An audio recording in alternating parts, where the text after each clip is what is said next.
Yeah, I'm getting food after all.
Fancy a mid-2000s South Korean made MMORPG, poorly translated into English, set in 1860s.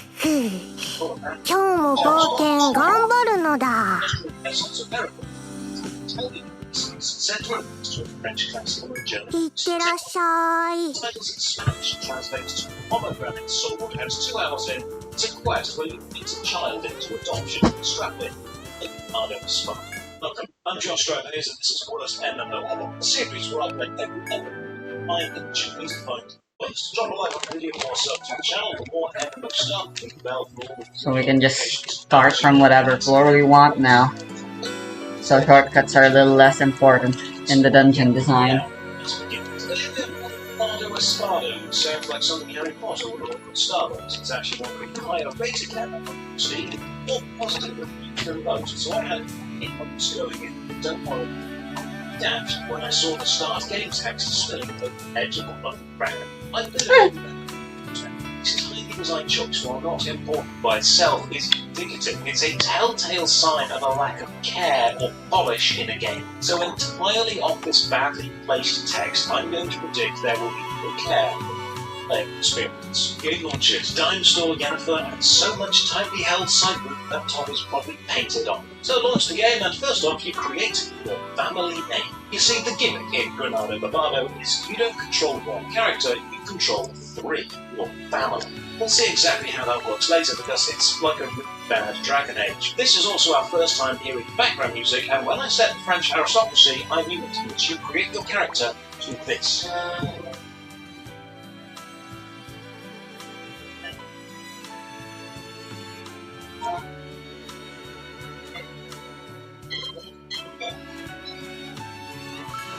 Okay, now I'm in the correct headspace of strutting around like a cake-eating dandy. I read upon the classes, and of course the text overflows the lines, because why wouldn't it? The aristocracy have no respect for your common text formatting, you peasant. So make 3 characters. Your first must be the scout class. Don't know why, but your other 2, a selection. Warriors, rangers, wizards, warlocks. It's nice to see the female warlock is just as sexy as the male warlock. That's equality right there. And after making a magical harem of a wizard and a warlock, both almost bursting out of their skimpy clothes because of their orbs of magical energy, we begin.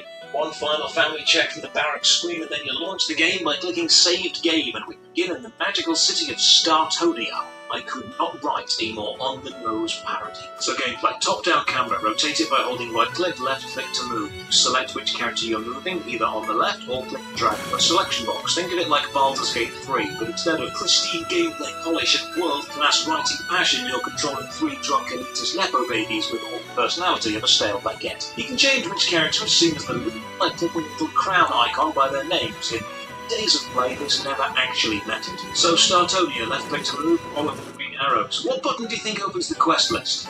That's right, Alt plus A. Okay, so we need to discuss this. Runespa Vespa has a keybind problem. Whoever decided on the default keybinds either has 15 fingers or didn't realise that when you're designing, you don't actually need to use the Alt or Control key for everything. If you don't want to. You'll see what I mean later. Left click on NPCs to talk to the note. Whistle's just text and I might need this guy. Well, we meet his stomach and the tip of his sword. I did not make a short character. This is just the default height that you look at NPCs from. You cannot look up in chats. He gives me 3 30-day medals to boost my characters, and the first challenge is to equip them. What do you think the open inventory button is? That's right. Alt plus E. Also, not quite, because that just opens the leader's inventory. To open the other 2 characters, you must manually click their open inventory button. To equip things, you must drag items from whoever has them in their inventory to one of the character's equipped item slots. But this can also be a challenge, because opening each character's equipped item slots starts with the text box overlapping the profiles, and you must unlock the text box, move the text box to get access to the right buttons. Then you must drag the item from whoever has it in the inventory to whichever of the 21 equipped slots, and if it's the wrong slot, it doesn't automatically snap to the right slot, it just says, whoops, try again. Also, good luck if you want to see item stats before equipping them, because as we'll see later, that doesn't work. Equip the 3 medals, get given a soldier card. Make a new family. You can use these cards to unlock new classes. We then get teleported to Rideau City. We're sent to talk to Selinden and the Pioneer support teams. We are a Pioneer, a 1 good potential. Teleporting around is something you'll do a lot. I try to change the graphics because it's a good signifier of the quality. You can change lots of graphic options and the game doesn't crash. Good news and bad news. The good news is, no matter what options I change, it cannot make it crash. The bad news is, this is because changing the graphics in-game does nothing. Even though there is a Confirm Choices button, it's greyed out and you cannot ever click it, no matter how much you change. You can only change things from the launcher before you launch the game. I must also point out that when playing this in windowed mode, which is something I do often to make recording easier, it does one thing I absolutely hate, which is blanking out the Close Window button to the top right. To close the program, you must use the Close Game from the in-game menu. I do not like it when a program won't let me close it from the window itself. Right, gaming time. The first quest objective is to find the first quest objective. I'm not joking. That is the quest. The music has also switched to this epic instrumental which loops every 30 seconds.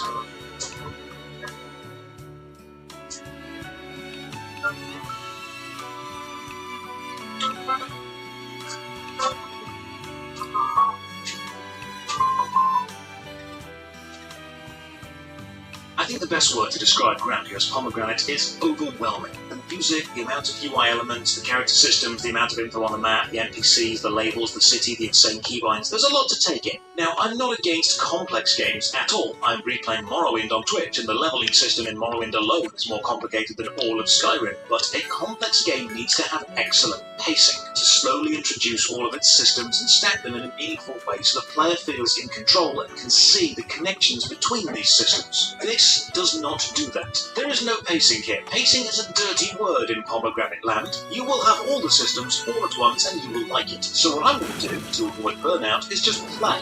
Follow whatever quest the game gives me, focus on interacting with whatever systems the game has valued enough to actually mention, otherwise my brain melts. First off, how do you open the map? Oh yeah, of course, it's Alt-Z.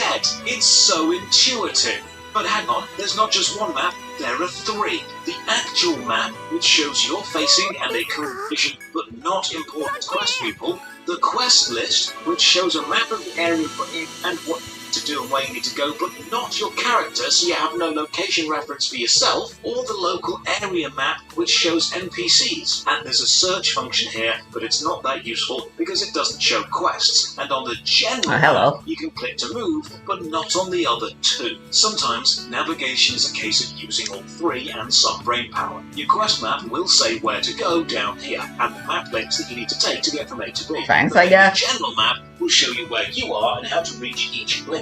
And the NPC map will then show you how to find quick travel NPCs, which can send you to places faster. So we chatted to Domingo. He needs help killing some monsters in a local church. We agree, and the game just teleports you there. Don't think, just go kill monsters in the name of Korean Jesus. This starts one of the game's dungeons, a linear path from start to finish, sometimes joined by supporting NPCs, fighting endlessly respawning enemies until you reach the end and kill a boss, all set to rave music. So behold, combat.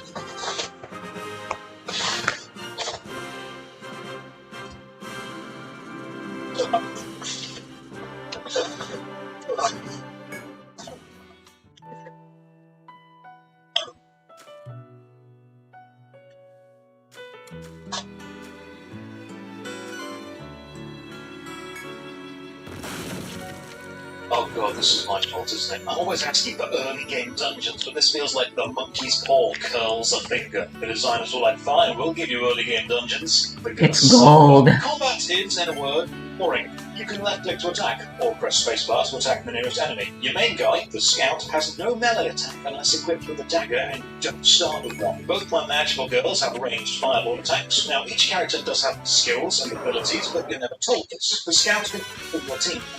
Space to auto. Is it gonna run away? Cast heal whenever any other character reaches low health. Essentially, as long as you're not actively preventing your team from fighting, you can never die. You essentially have 2 DPS and a healer that will attacks equally well. Now, there's a lot you can do with a team of players, and they've done absolutely none of it. No support, no aggro, no duo or trio attacks. I mean, come on, even the bouncer had trio attacks. The bouncer! The bar is on the floor and you still didn't make it over it. Positioning doesn't matter. I've equipped nothing beyond the overpowered free 30-day medals you get, and eventually I kill a demon on a bridge. Who is the demon? Don't know. Throw some French fireballs at it, fire some missiles, and then return to town automatically. Domingo signed some papers, and now we're fully fledged pioneers. We have the city's blessing to go and kill more demons and listen to more rave music. So Sir Lyndon gives us 5 new quests. Each of them is basically talk to a system trainer in the city, learn the system, then go and kill more things. So first up, enhancing.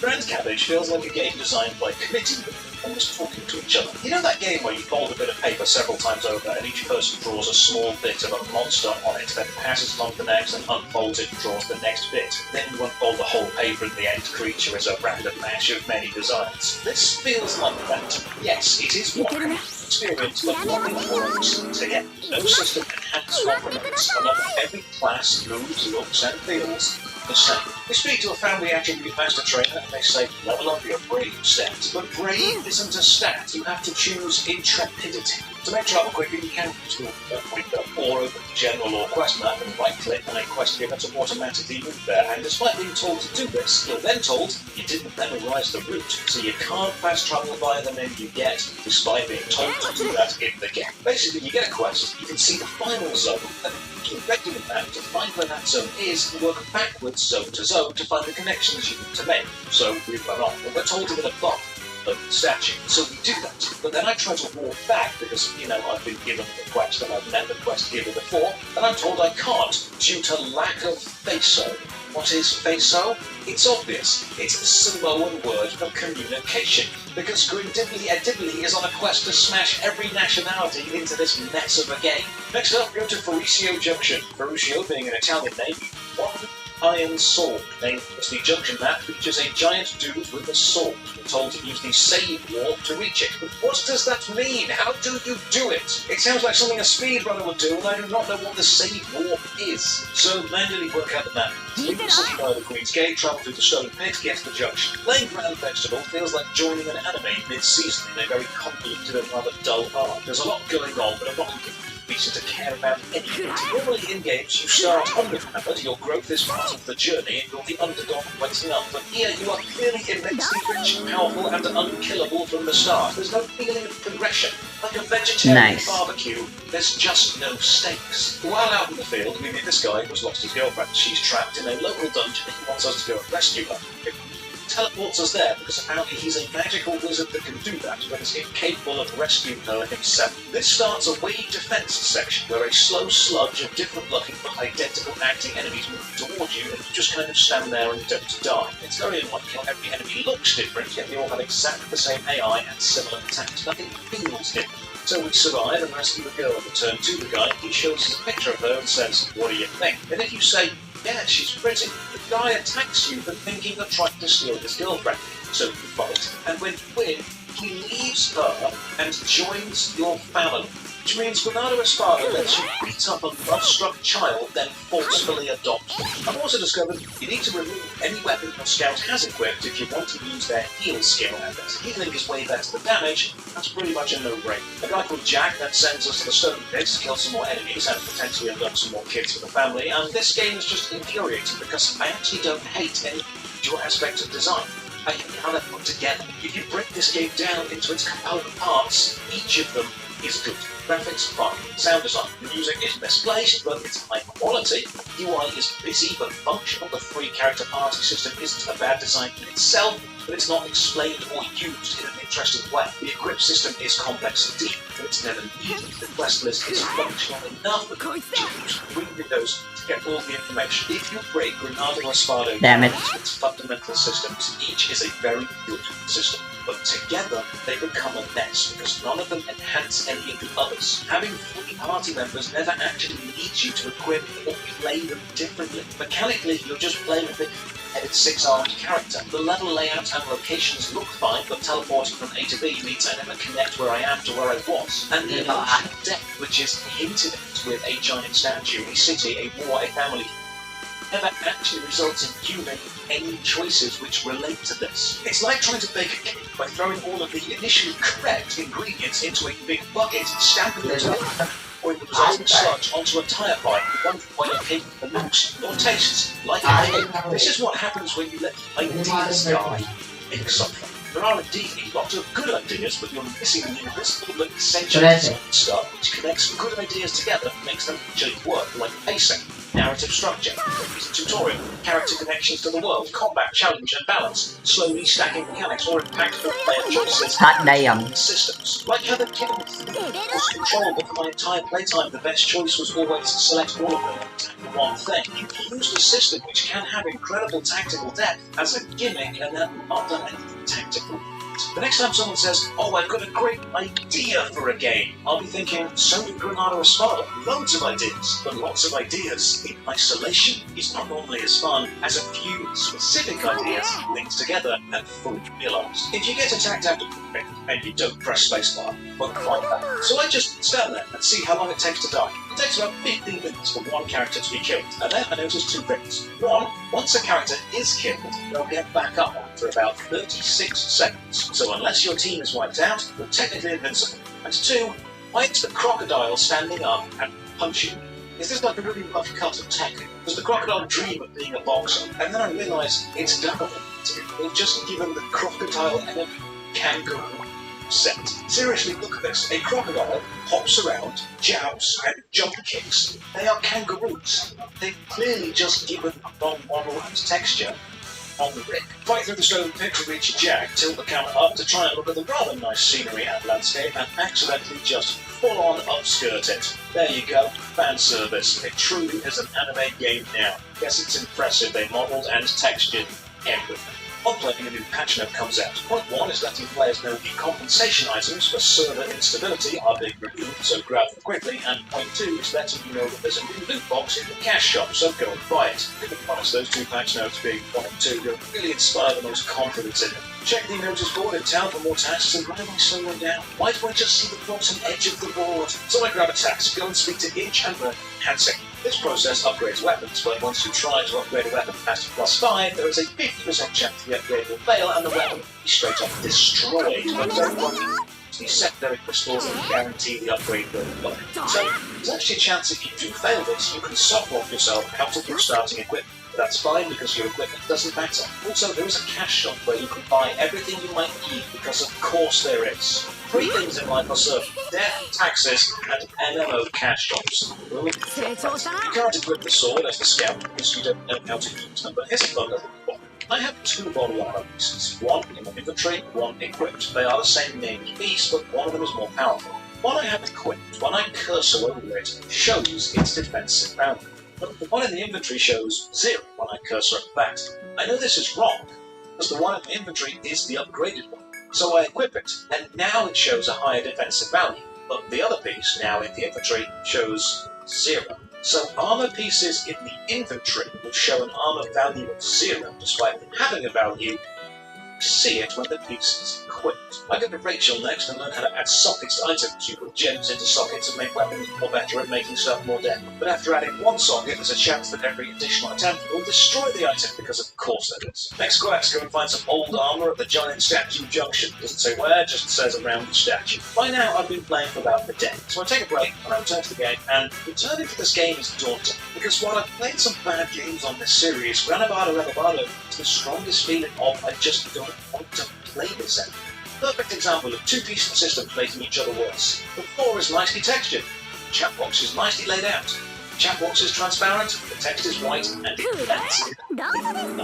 If you had anyone quality control this for 10 minutes, they would notice that. Arrive at the junction and meet the room helper. For only 10 fizz, they will transport you across the map. I don't have any fizz, plus this is the first time I've been to this map. Maybe game tried to let me be excited to not instantly encourage me to skip it. While here, kill 10 leafing crocs. Leafing? Oh, they misspelled the enemy name. Was that meant to be leaping crocs? Because that would still be stupid, but make more sense. This area is huge. I get a load of Kill X Quest, and the music switches from Noble Classical to Techno Rave. Again.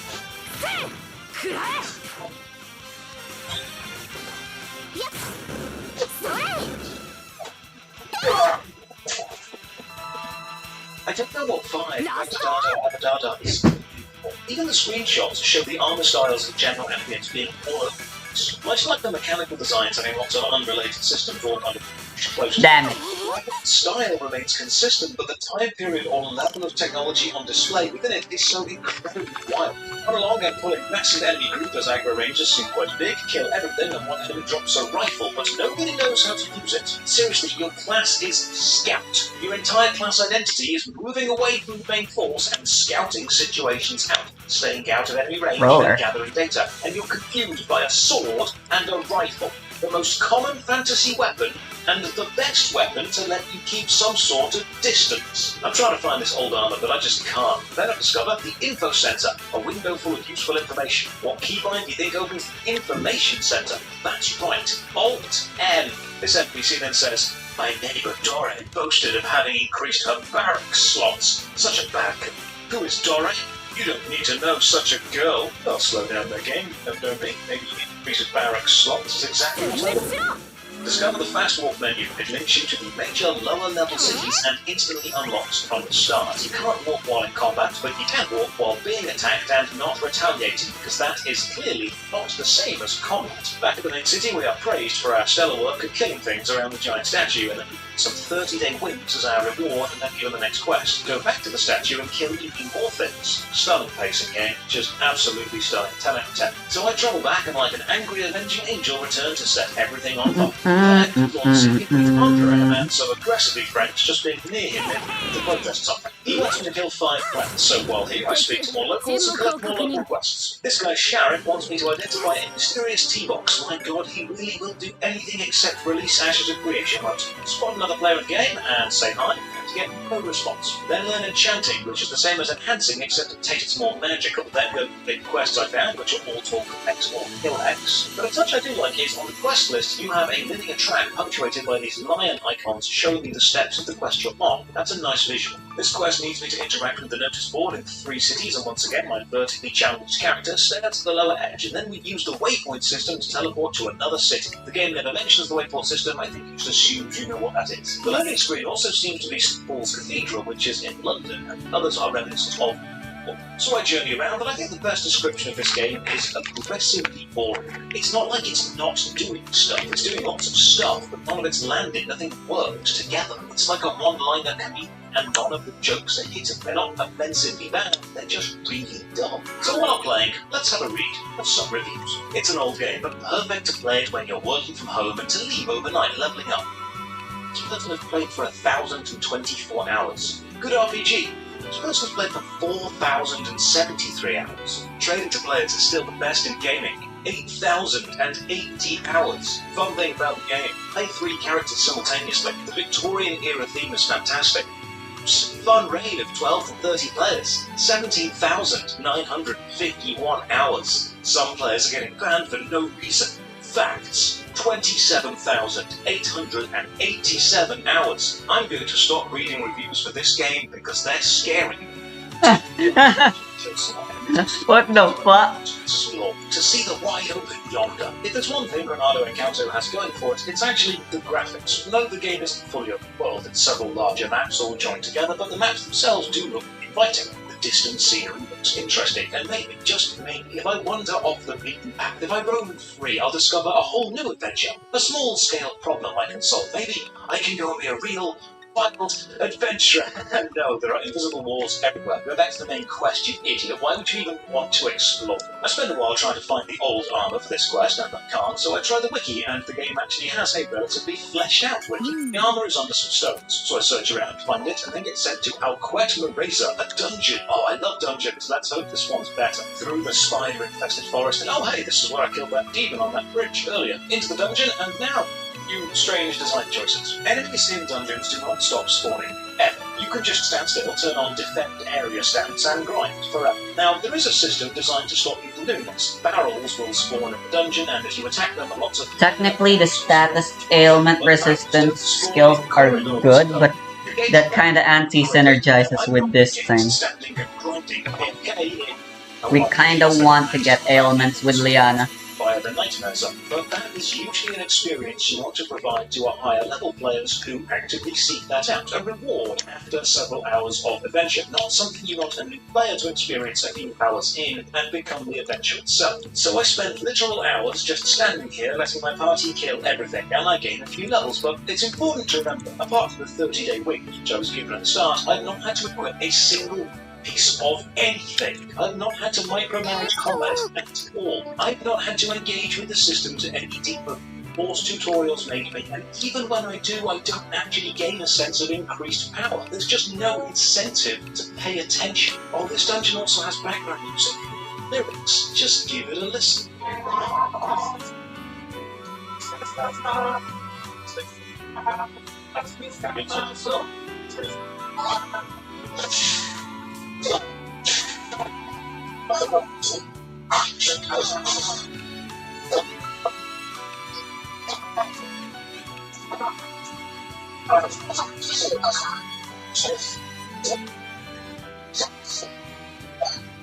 had that on 6 hours while training.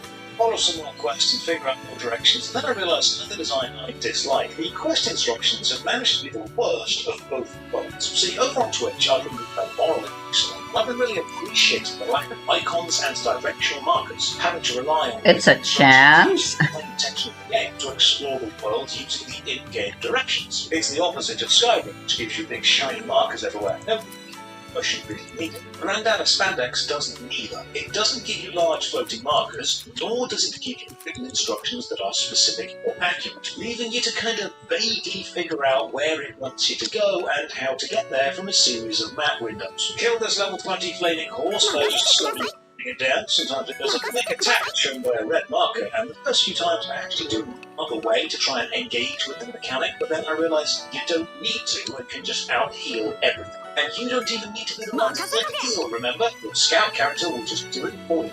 Everyone's on low health. Kill this side point enemy, request item, and hang on, there's two monster things that have just appeared, and they use the same artwork of knockoff Yennefer from Thievery, but why is the arm different on each pop-up? It's just slapping different arms onto a single torso and calling it a new character. Hey, one of these pop-ups is a new event, a brand new quest added to the game recently. Maybe I can get involved to go and see the latest and greatest the designers can do. So I followed her vague instructions and speak to Anita. She has some absolutely fantastic plot points and also drives the story along. But for some reason, when talking to her, you not only get to see her in game, but also you get this graphic overlay of just her face, which is a really odd style choice. It seems this is a continuation of a story that we've not done, but instead of saying that, it just tells you everything as if you're fully up to speed, name-dropping all the NPCs you're meant to already know and care about, and then get told to go to Errol. But you can't, because to get to Errol, you need to go through the housing district, which is off-limits. That means I need to grind first, and honestly, I just don't want to do that. Grandia Spandy has an interesting gimmick of 3 characters, but it's not fully realised or designed around, at least not for the first 20 hours. The quests are generic kill X or collect X. You're told about these fantastic events without ever seeing them or playing through them, and while the graphics are nice, the eclectic mix of locations and time periods leaves the whole thing feeling rather muddled. How the hell can I //guard/ I just realized with Liana?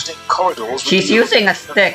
And while no individual design choice can be pointed at and said bad, none of them interact in a good way. But the worst thing of all, there isn't even a pomegranate sword. So I will award Granado Espada blatant lie out of 10. Cheers for watching. Another massive... Oh yeah, the cash shop. Forgot about that. It's bad. Pretty much everything you expect if you've seen more than one of these videos before. Spend real money to buy abusively sized packs of proprietary currency, spend that on boost, experience, upgrade items, powerful pets. You know the drill, and you know what? Even though I scoured the shop, I still could not find a pomegranate sword. Disappointed, Renato Espada. Disappointed. Okay, now we're done. Cheers for watching. Another massive thank you to all the supporters on Patreon and Twitch who keep the channel alive. You can support from only £1 a month. Check the video description for links to Patreon, Twitch, Twitter, and our Discord. As always, have a great day. Oh, there's something here. Fuck.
Nice.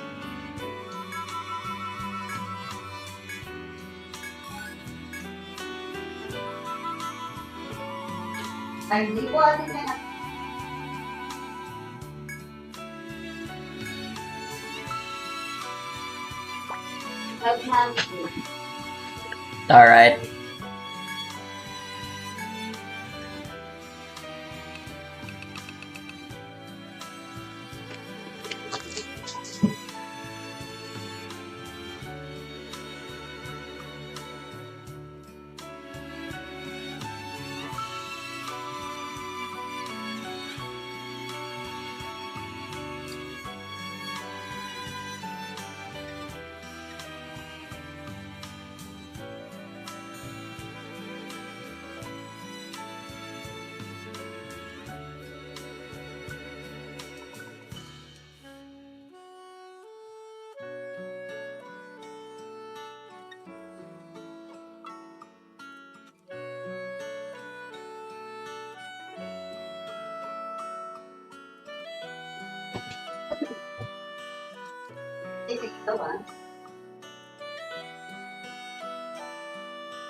I'm gonna go Ariadne thread out.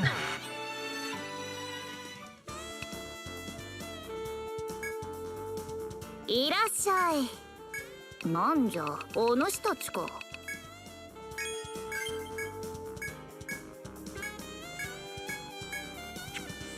何にするのじゃ？ Mm-hmm. It increases HP.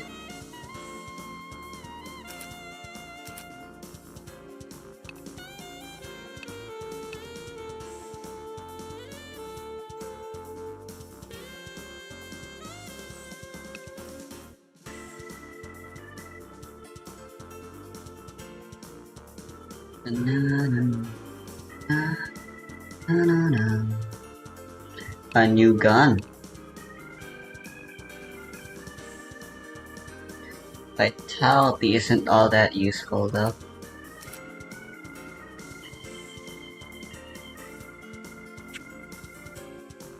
Do-do-do-do-do-do. 何にするのじゃ？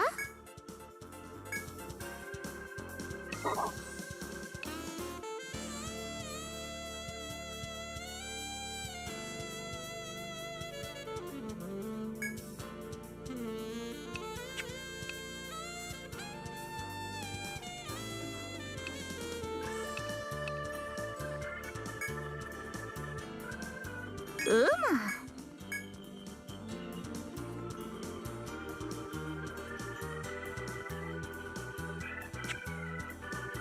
何にするのじゃ？何にするのじゃ？毎度あり。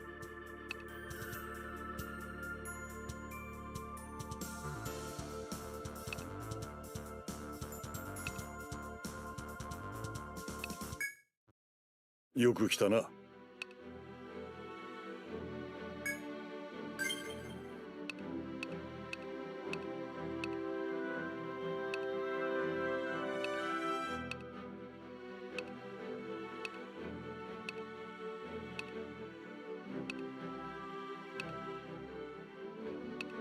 Pretty dank.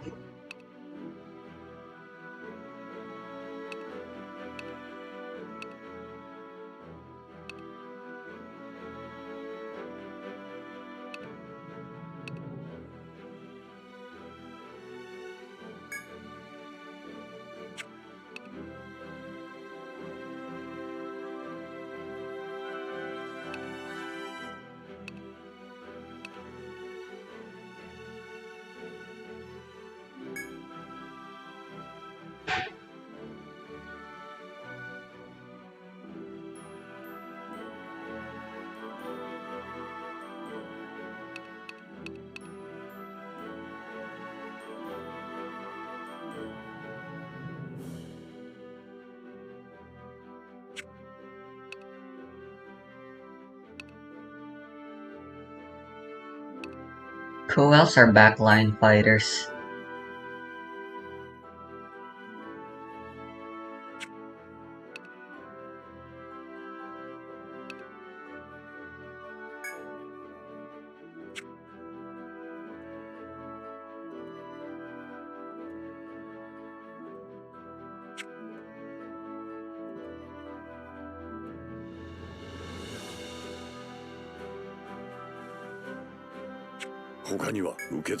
Who does the game consider backline fighters?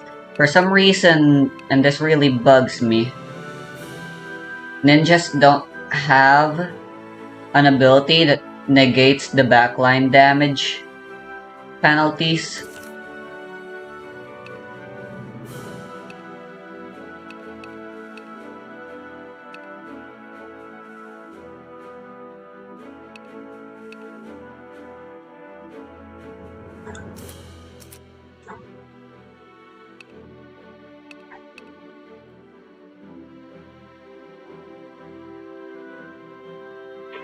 Ah no, there's proficiency.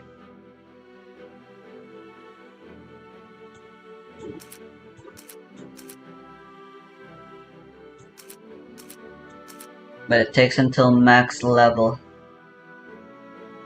before you can get normal damage in the back.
I think I can get away with replacing Iosk.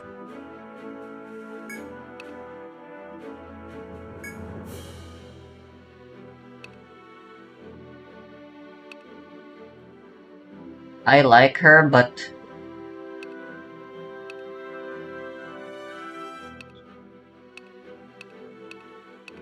I don't think what she's doing is necessarily.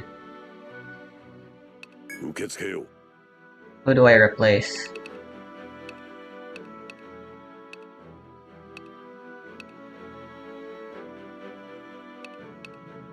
Kinda wanna backload my offense, or rather, make my offensive units be in the back.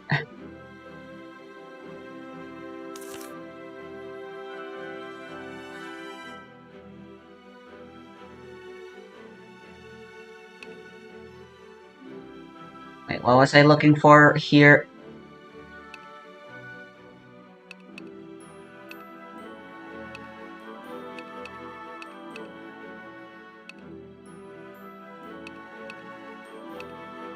I was looking for...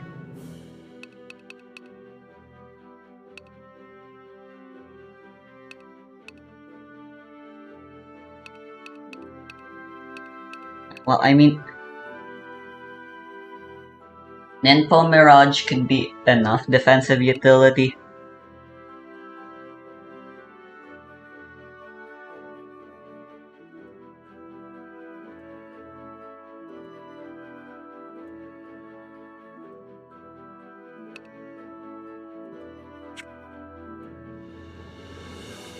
They use knives, which aren't exactly powerful, though.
Try Moa again, I guess. I just think it's a bit of a DPS loss having Mara in the back like this. I want someone else to be in the back. Someone else who also could deal good damage.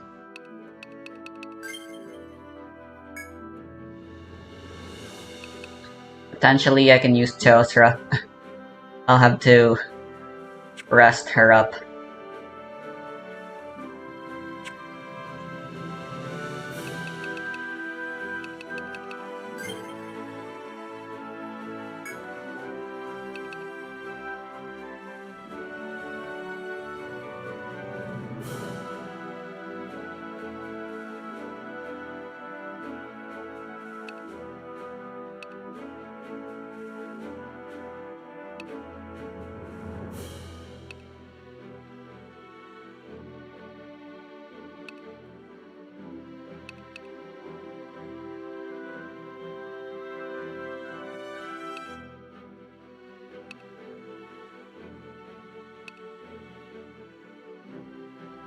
Alma could be a good choice.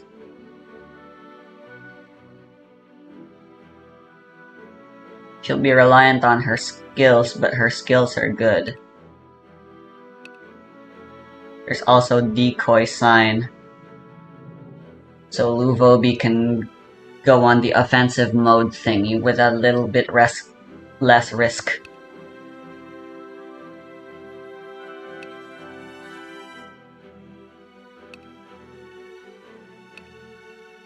I do think a good utility choice would just be Iya. She still won't be dealing good damage, but she will be good in the back. So you know what? Yeah, the pupil is replacing the master.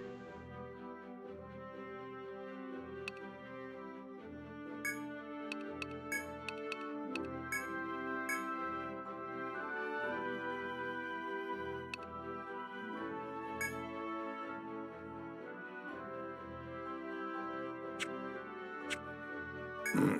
どうするのだ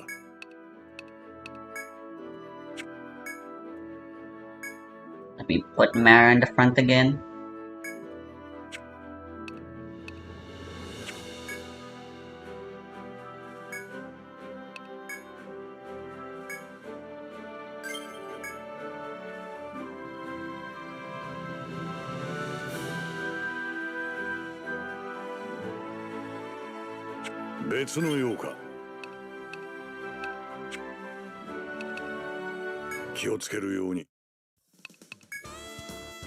いらっしゃい。装備を変えるのかや？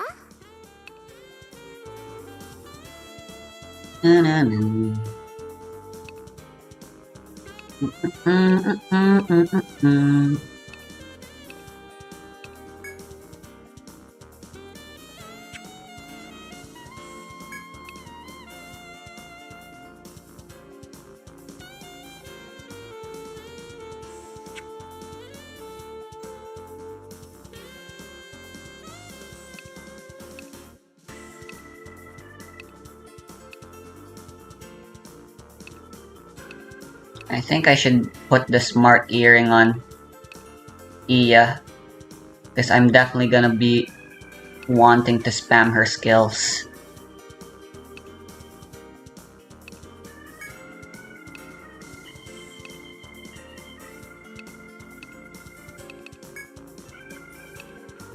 And she definitely wants to go fast.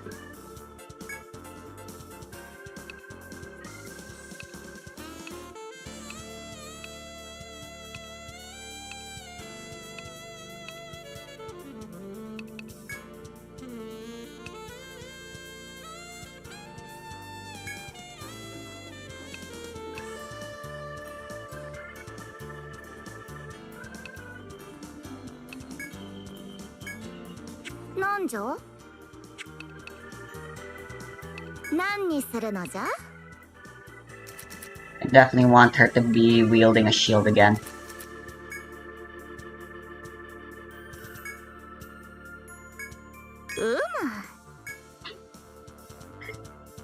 Her passive healing will be a lot less reliable, but I don't think that's that big of a defensive loss, honestly.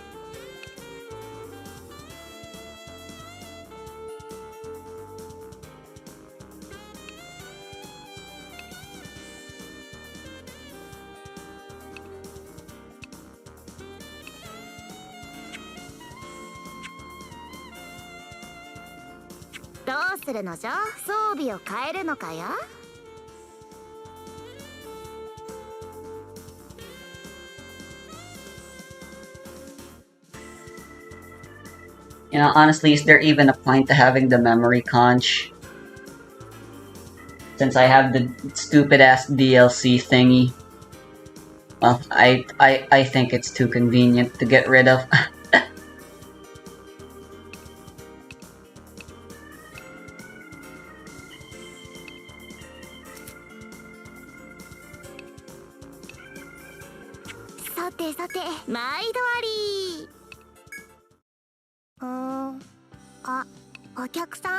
"どこにしまったかな?"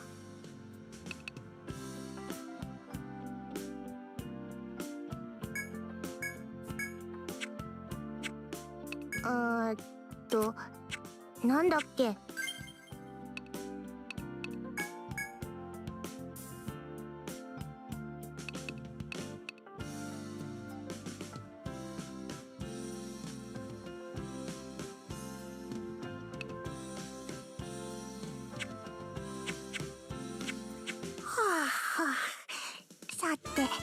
もう人にじっくり見ていくがよいぞ。装備を変えるのか Those よ。 bear boots, I want them. さてさて、何の御用かの。装備を変えるのかよ。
どうするのじゃ。何にするのじゃ。何にするのじゃ。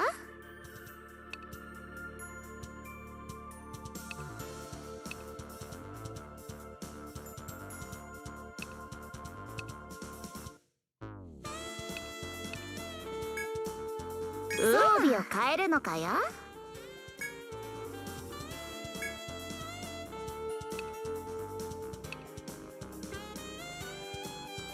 何にするのじゃ。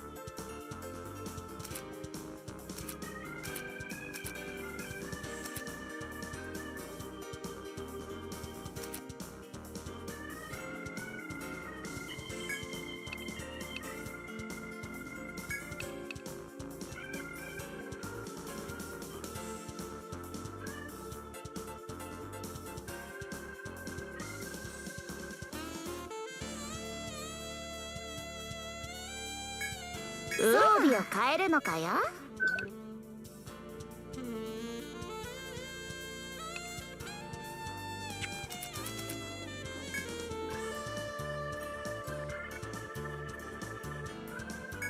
うむ。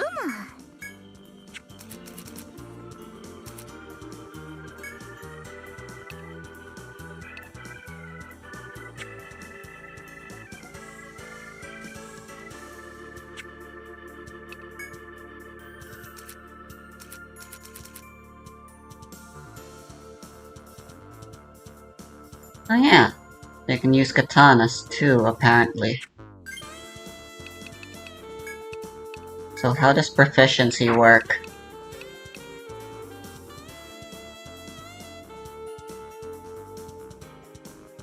It's with any weapon.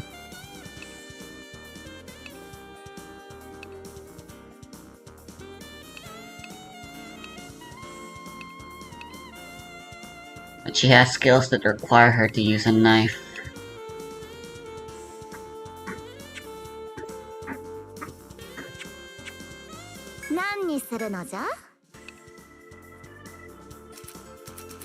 Let's go with that.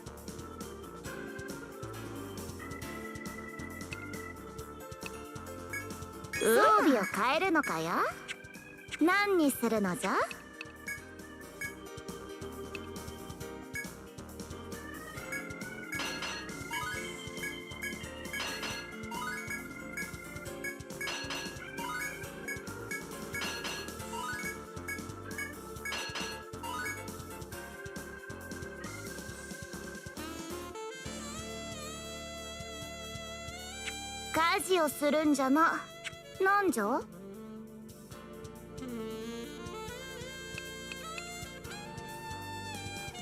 今後ともよろしく頼むぞ。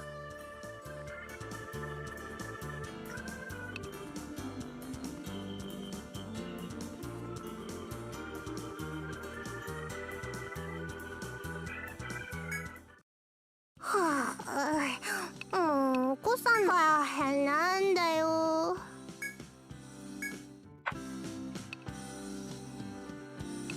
I meant to. 朝までお休みだね。どうするの？はあはあ、さてもう一眠り。よく来たな。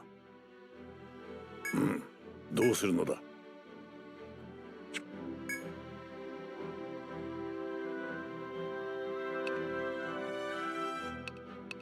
Right, an XP grinding team would be nice.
登録だな。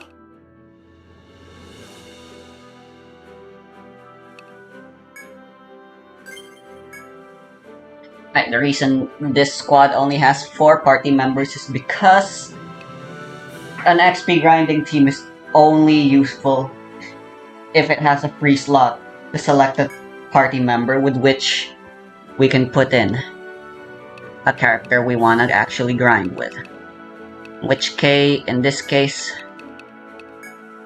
is Iya.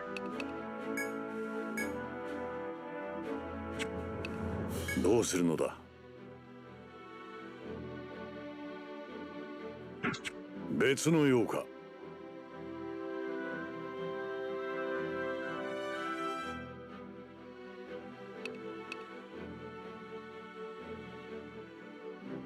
ではな。あ、お客さんいらっしゃいませ。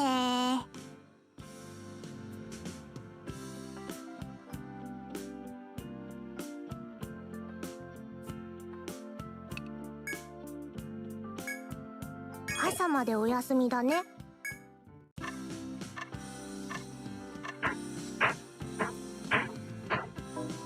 決まったら起こしてね。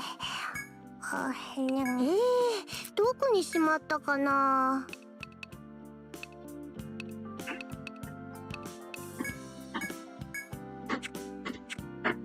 なになに。はあはあ、さてもう一眠り。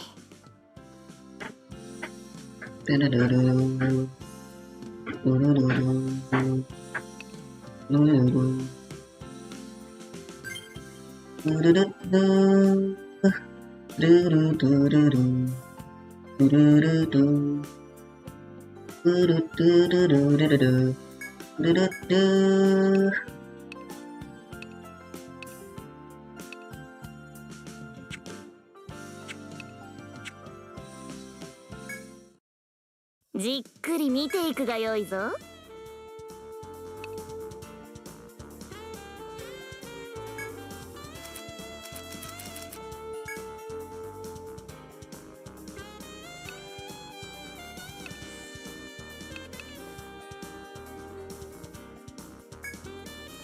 装備を変えるのかよ。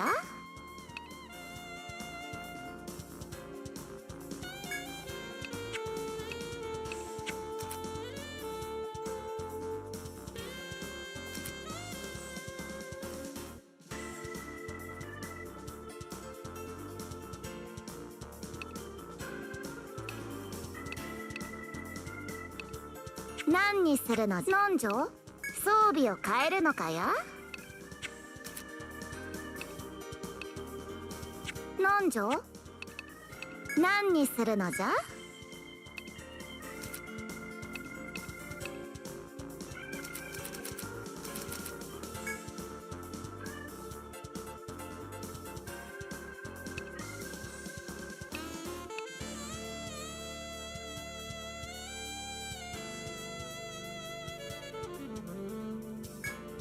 うむ。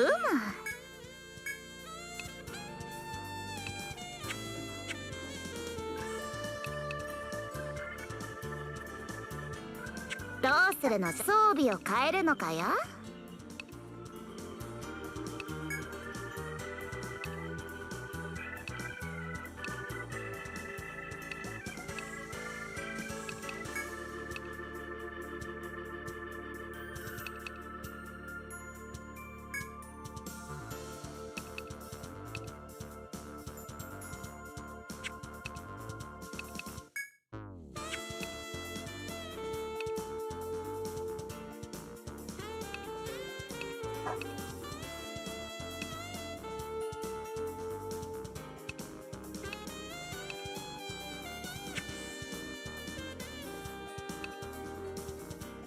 今後ともよろしく頼むぞ。I guess it can't hurt to see if they stack. 任せとけ。いってらっしゃ We い。 know the quest thingy, the quest reporting thing is affected by the growth badge. いらっしゃい。おや、何を報告するんだい？それじゃ聞かせてくれる？ん？やれや。受け取ってよ。No, it doesn't. Alright.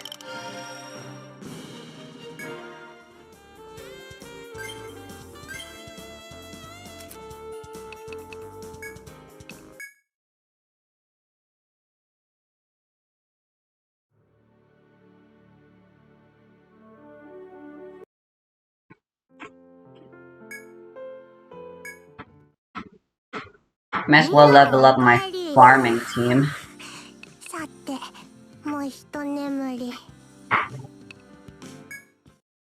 何か用か？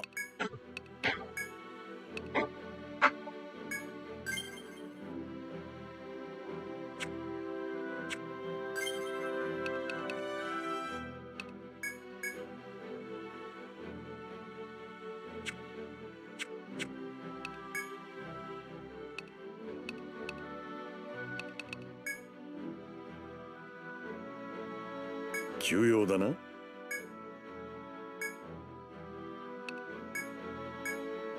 他に何か？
I need a character I can replace with Iya here. I'm kind of deciding on that right now.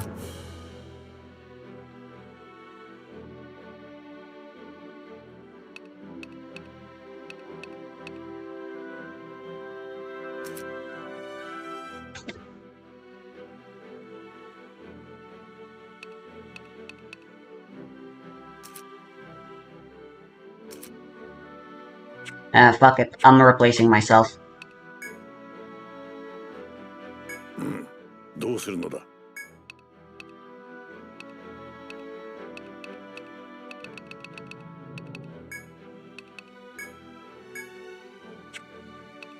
ではな。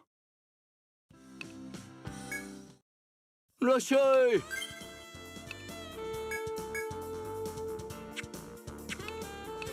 You have a growth badge, right?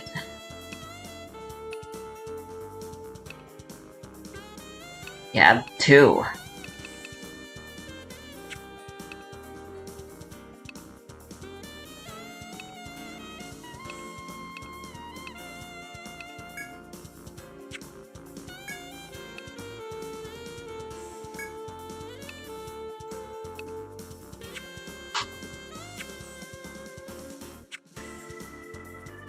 おや、何を報告するんだい。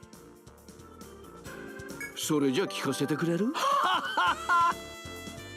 だとりあえず感謝しておくね。まあ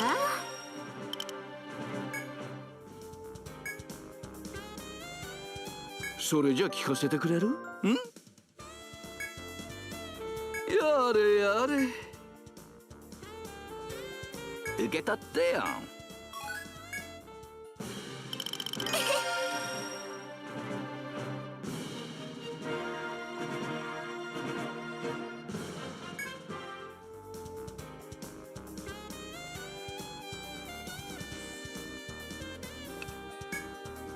これにするんだね。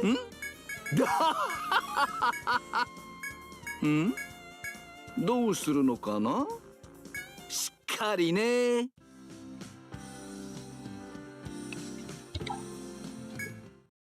よく来たな。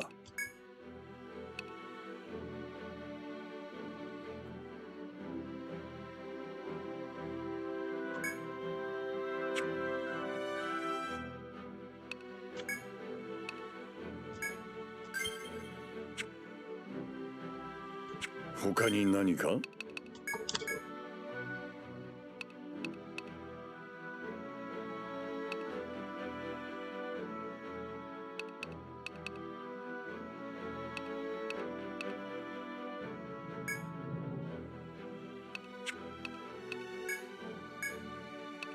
覚えた。新しいの。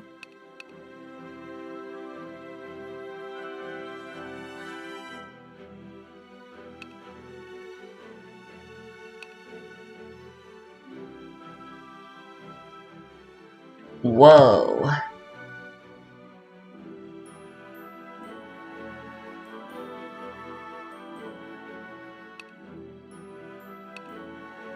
Okay, Teosra can actually a backline damage dealer.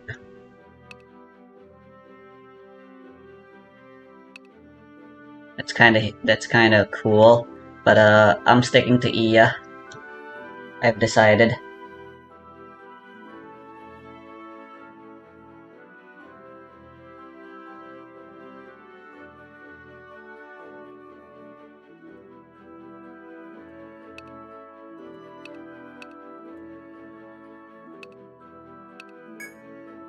覚えた。そう。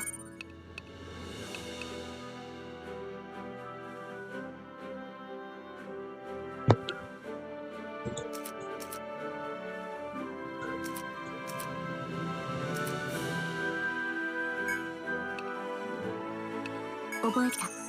新しいの。新しいの。新しいの。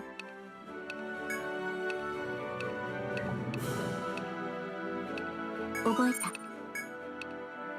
そう。覚えた。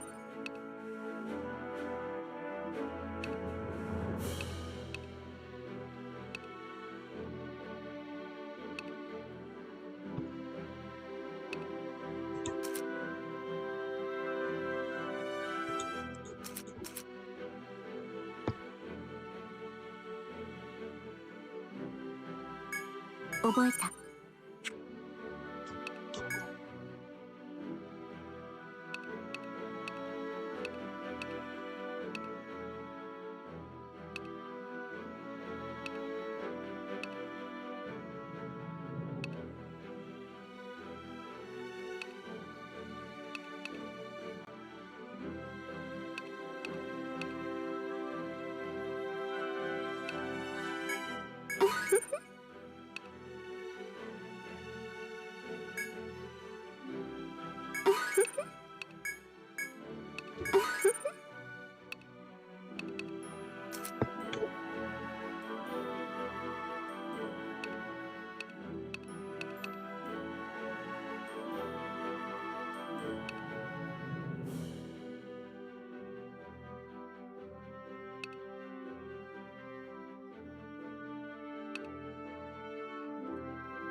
よし。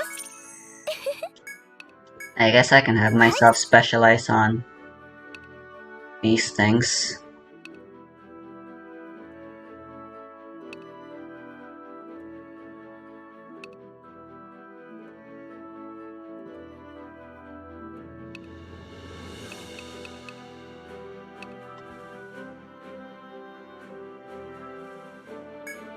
Yes.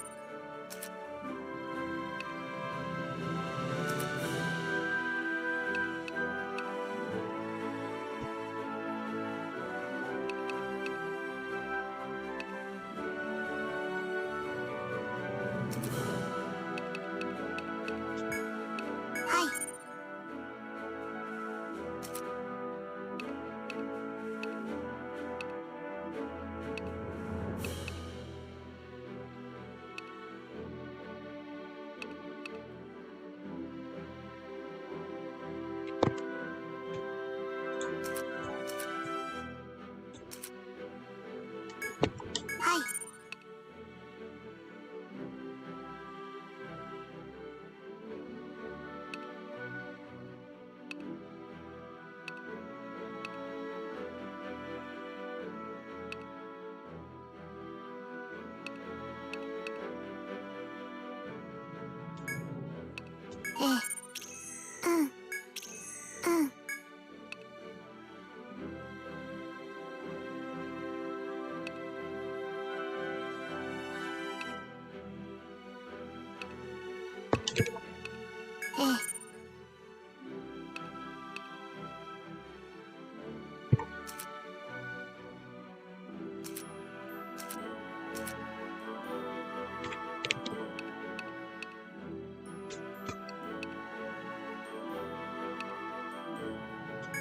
Hi.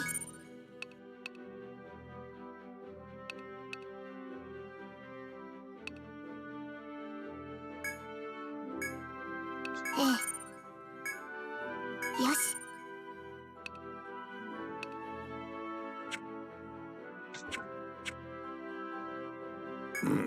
どうする？誰を呼ぶのだ？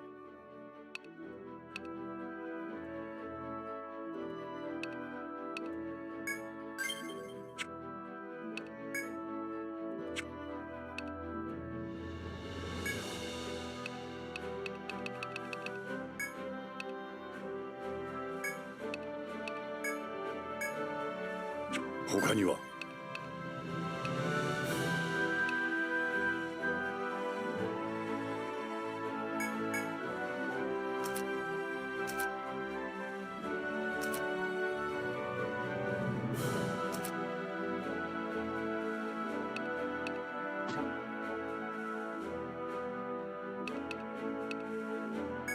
？Go! Yes!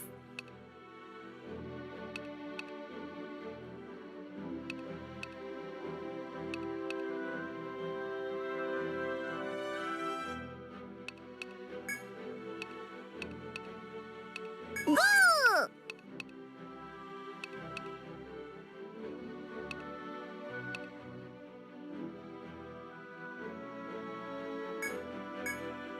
Go!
ではな。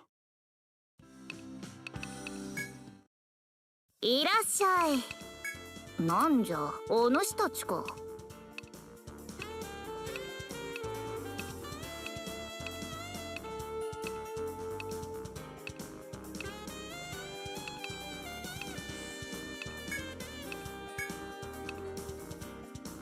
さてさて、何のご用かの。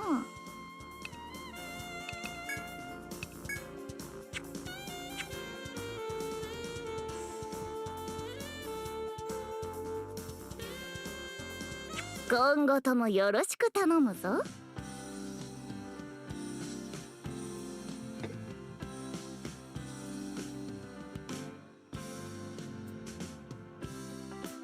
起こさないでよ。記帳するぞ。いってらっしゃい。 We're going bear slaying, baby.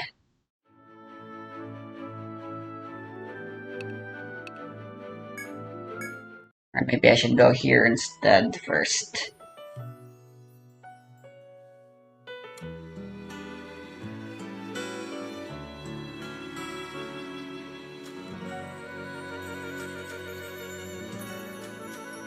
There are no more beasties here.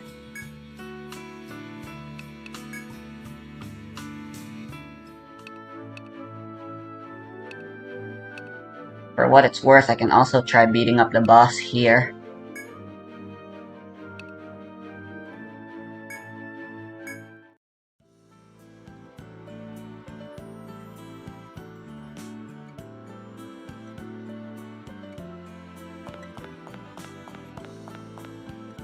This shrine, I'm guessing will become relevant again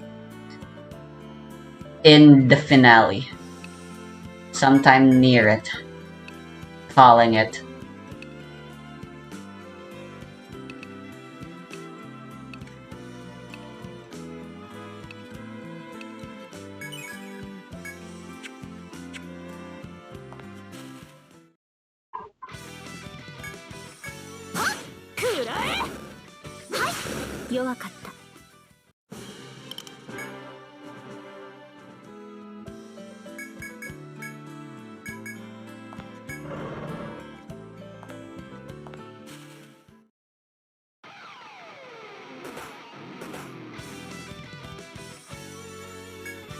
Why are you guys attacking the back?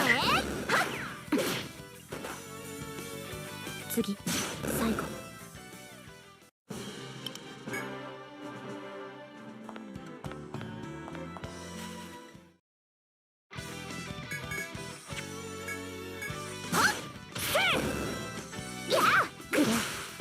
I don't think the guy respond. I don't think they'll respond.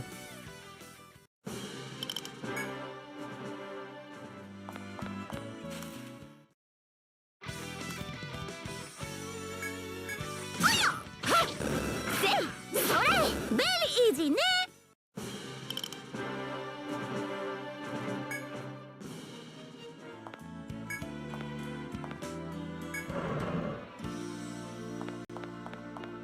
Oh shit.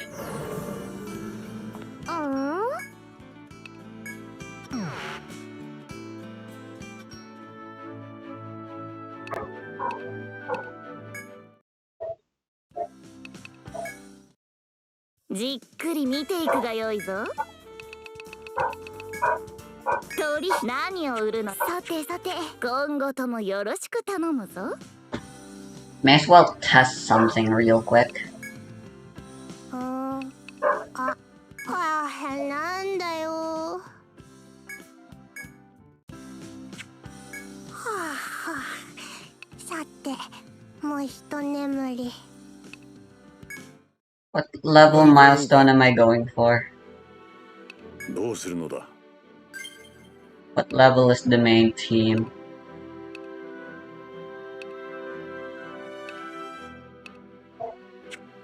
They're all at around 他に 26. 何か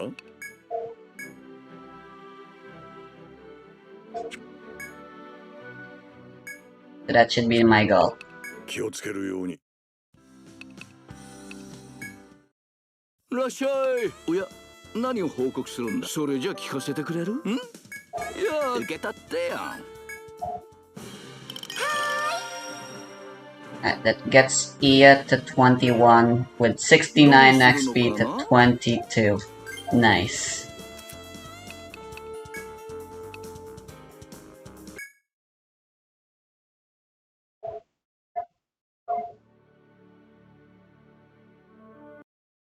I'm going to make her the only one in the party. いってらっしゃい。よく来たな。うん、どうするのだ。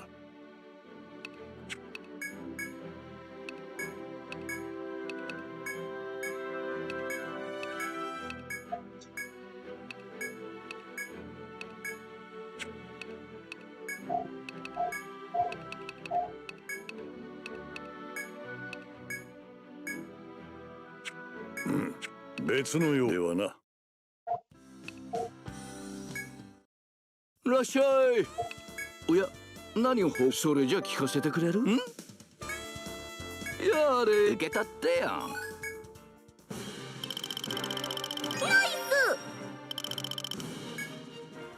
どうするのかな？ Yeah, alright.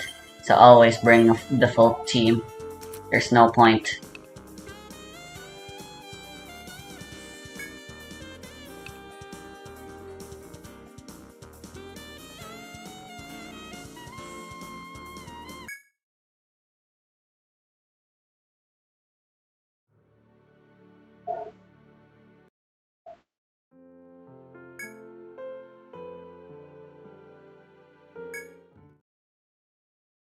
They got even less XP because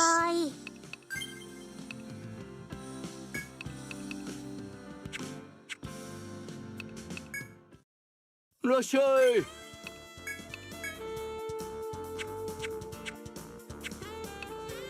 おや、何をそれじゃ聞かせてくれ。やれ、受けたってやん。どうするのかな？それじゃ聞かせ。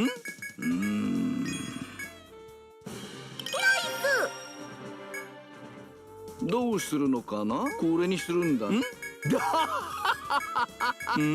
どうするのかな？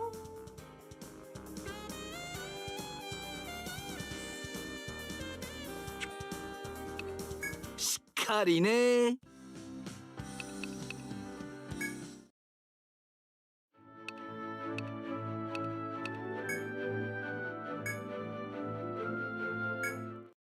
Right, here goes.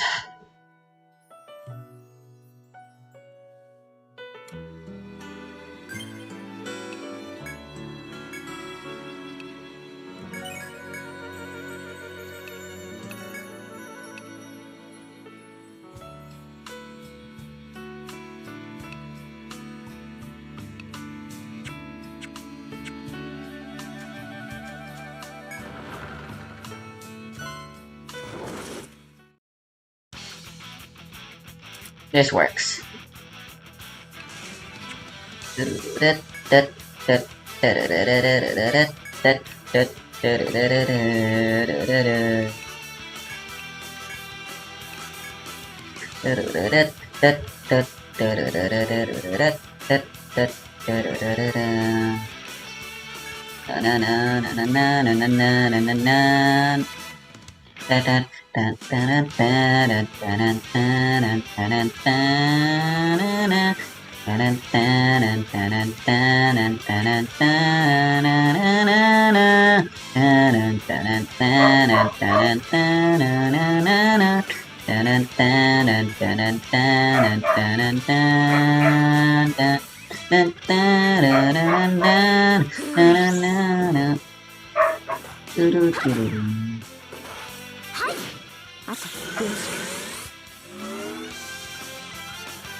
ますよ。それ。はっはっはっ。やあ。聞きませんわね。はっつー。終わり。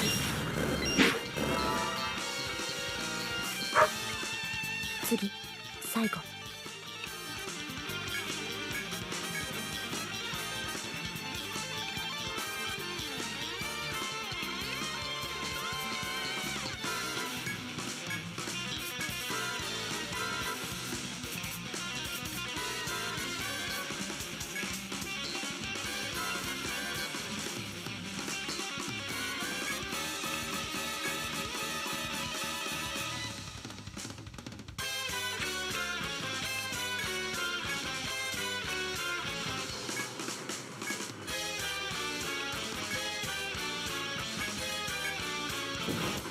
行きます。決まってください。しっかりなさい。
くらえ。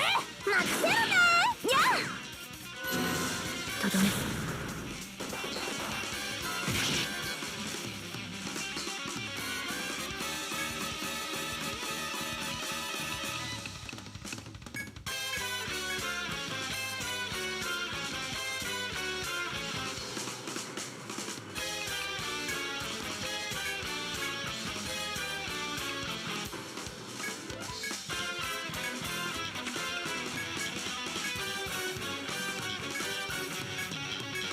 元気にやあれ。さて。やあ。大丈夫ですか。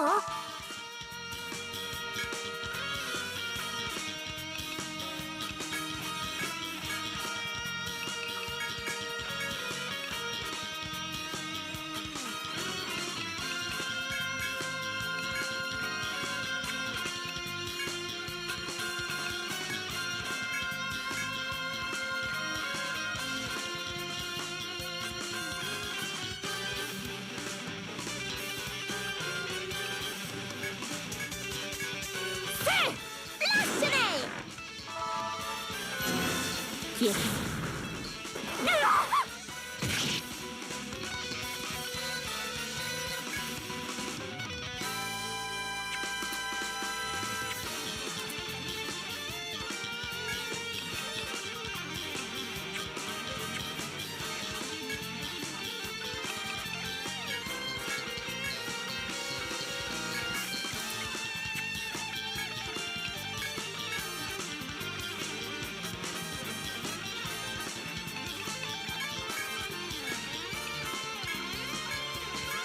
くらえ。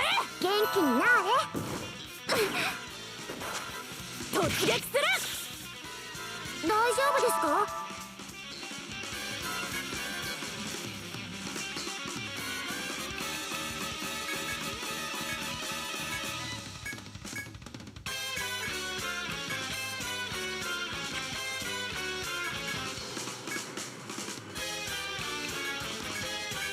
ん？さあ、しゃ！消えた。任務完了。やったぞ。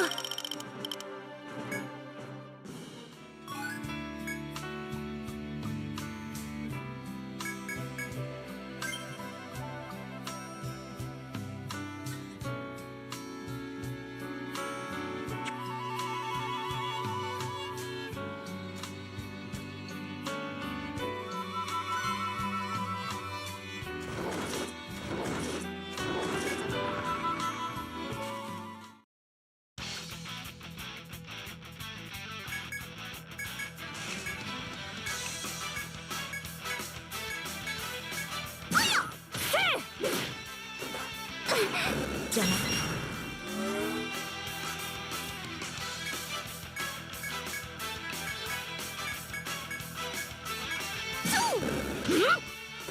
There's something I want to make sure of. 弱かっ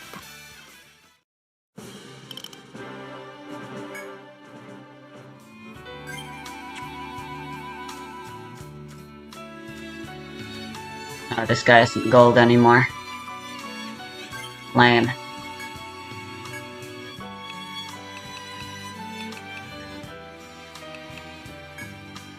Hmm. じっくり見ていくがよいぞ。取引成立じゃ。何を売るのじゃ。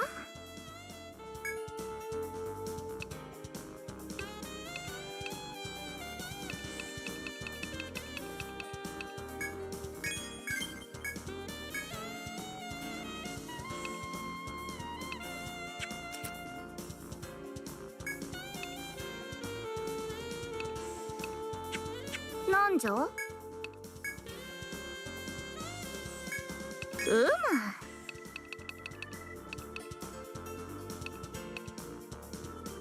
何にするのじゃ。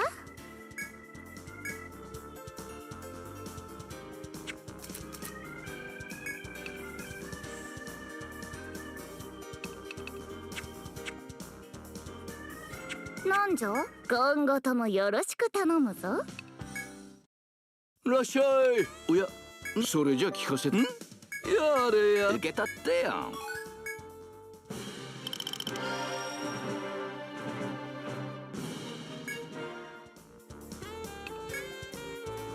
これにするんだね。んどうするのか。しっかりね。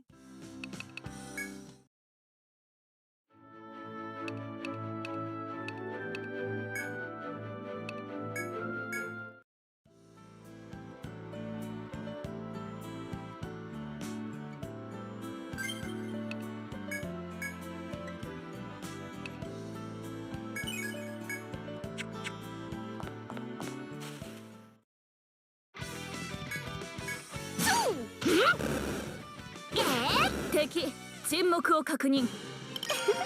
What's even the fucking point? Also, Liana's a little too powerful now.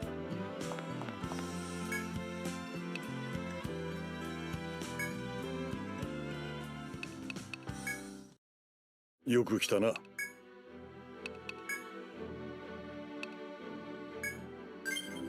Of having an XP squad. 登録だな。うん。どうするのだ。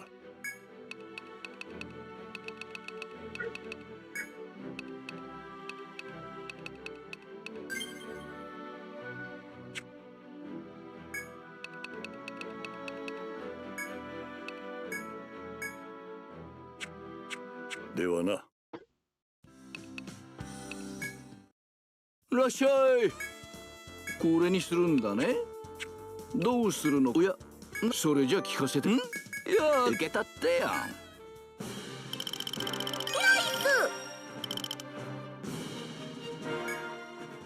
ん。どうするのかな。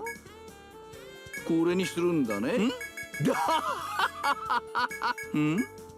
どうするのか。しっかりね。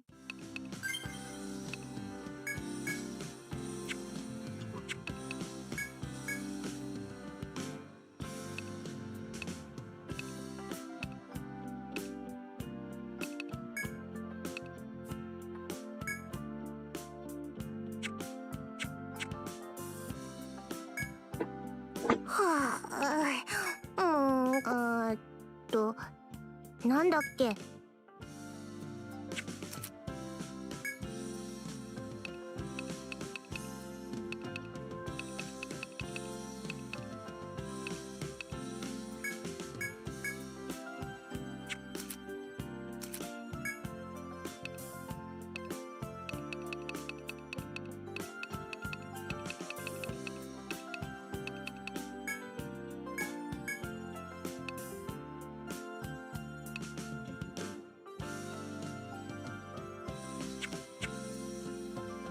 なになに。はあはあ。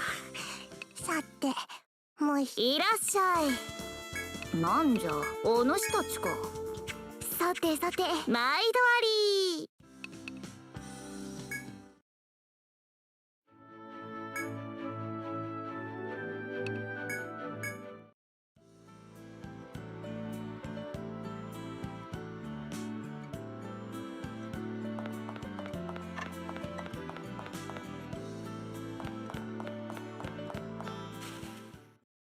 Maybe one day when I finish this playthrough, I'll play through it again. Maybe on my phone, on school, on the hardest difficulty, without relying on any of the DLC bullshits.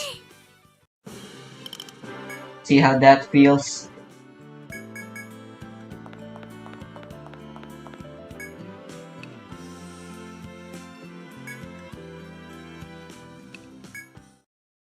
じっくり見ていくがよいぞ。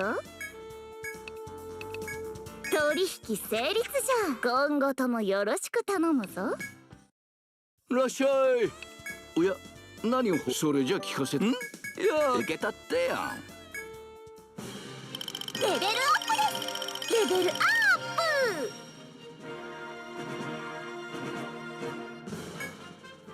プ。どうするのかな。しっかりね。よく来たな。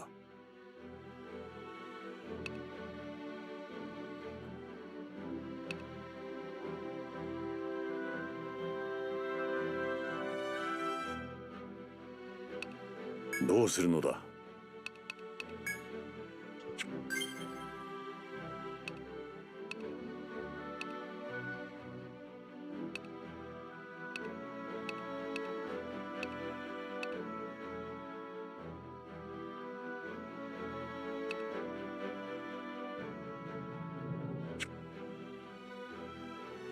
別のようか。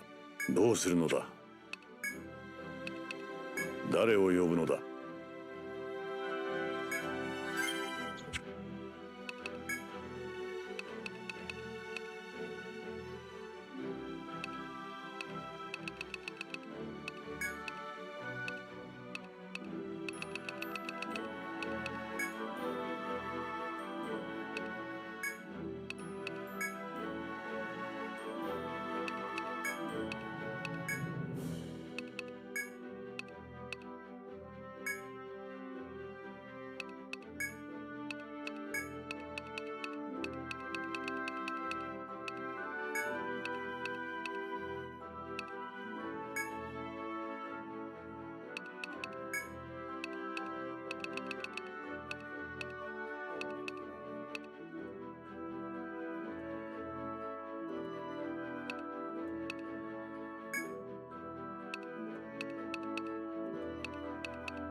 Organizing them based on how likely I feel I want to play with them.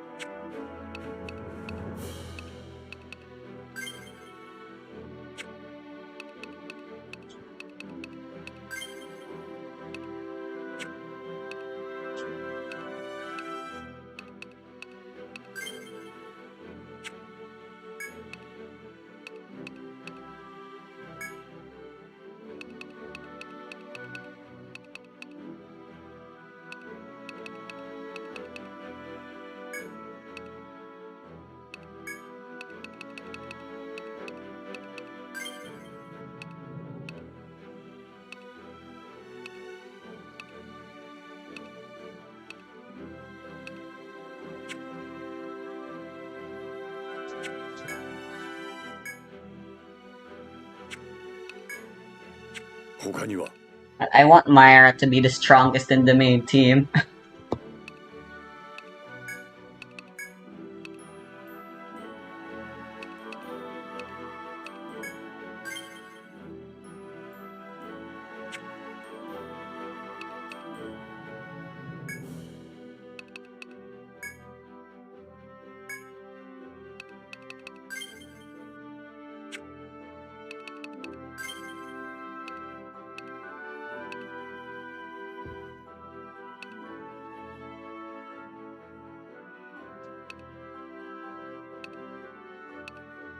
Didn't mean for Liana to get that strong, but then again, she's the healer.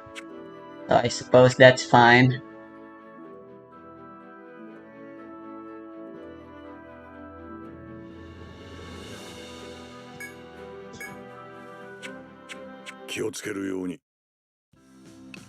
One more should put Mara to level 30.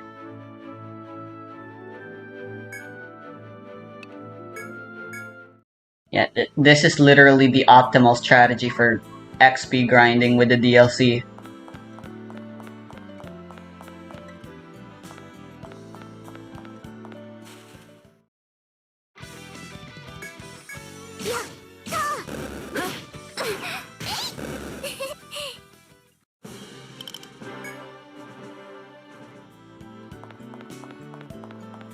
I forgot to...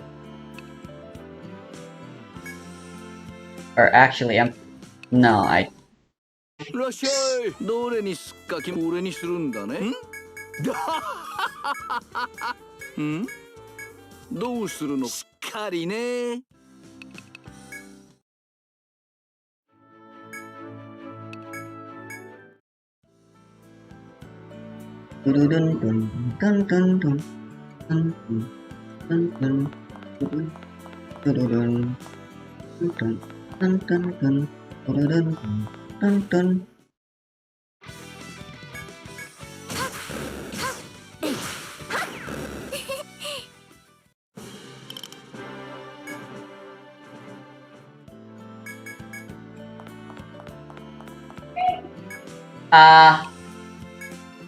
Okay pa. らっしゃい。 Teka. それじゃ聞かせて。いや受けたってやん。よ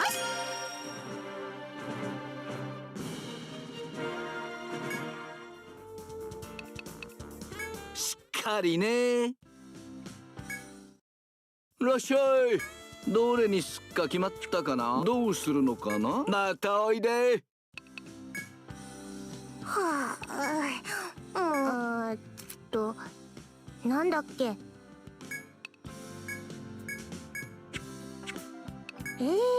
どこにしまったかな。Way too many of these in stock. I think I should just sell them.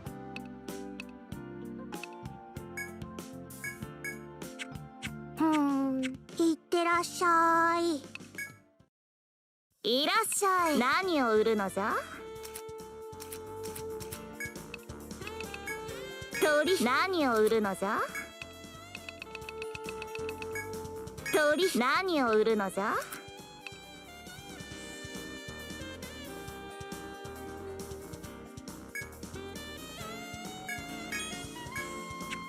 どうするのじゃ。毎度あり。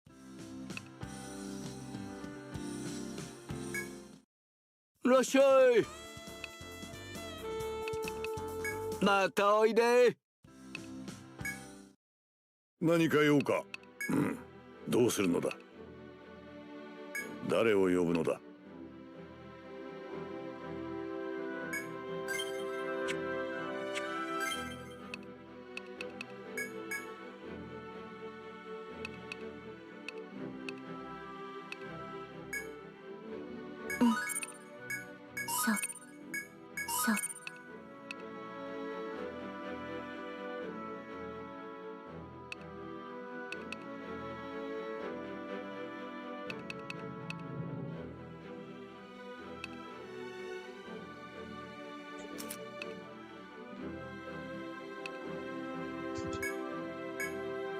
覚えた。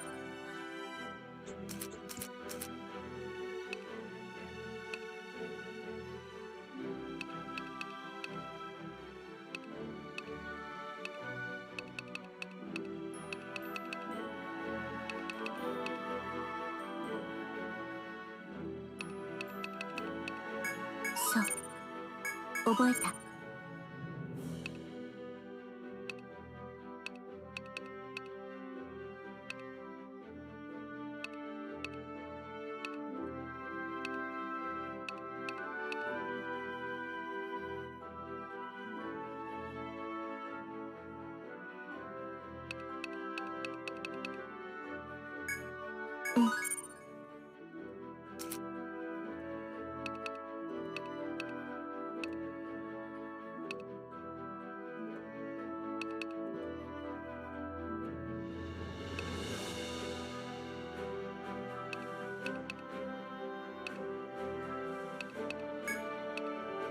覚えましたわ。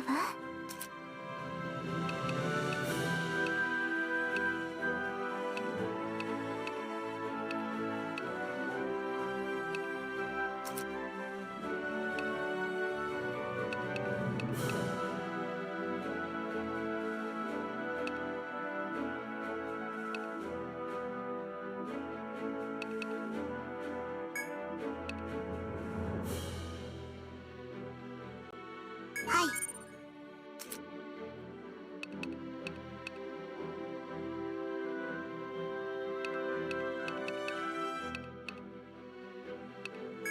はい。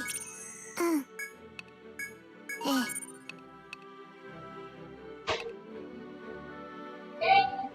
Ito na. Okay.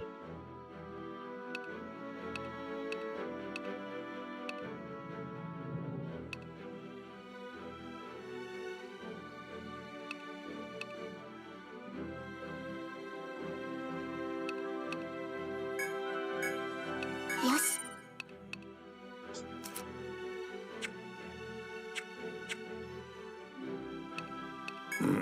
どうする？誰を呼ぶのだ？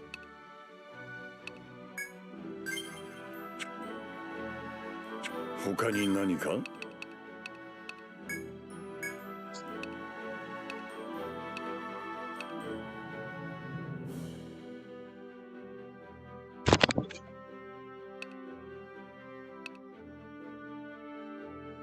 ？Yeah, no conch, no nothing. Just a pure efficient team.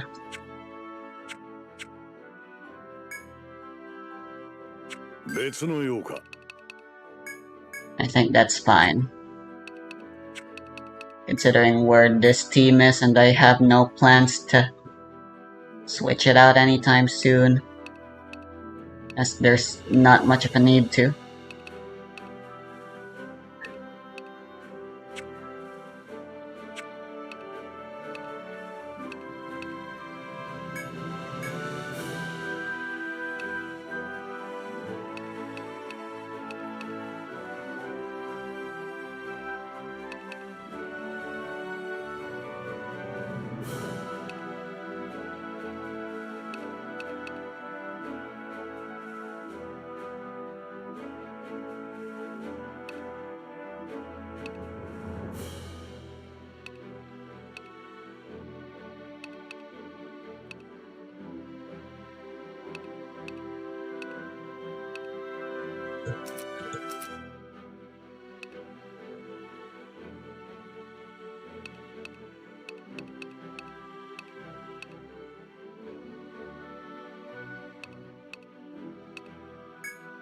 And let's just max out Monarch March. 任せてください。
Oh.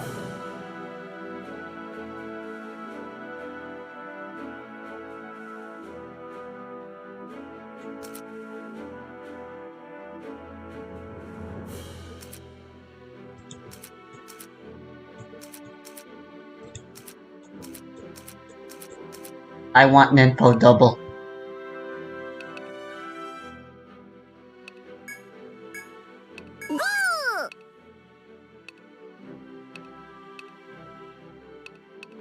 Hell yeah.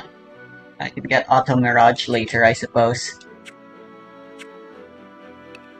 ではな。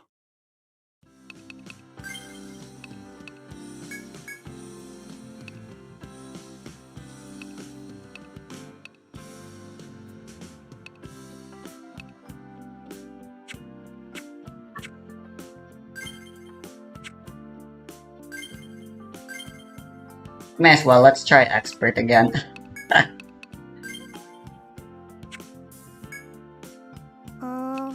任せとけ。はいはい。朝までお休みだね。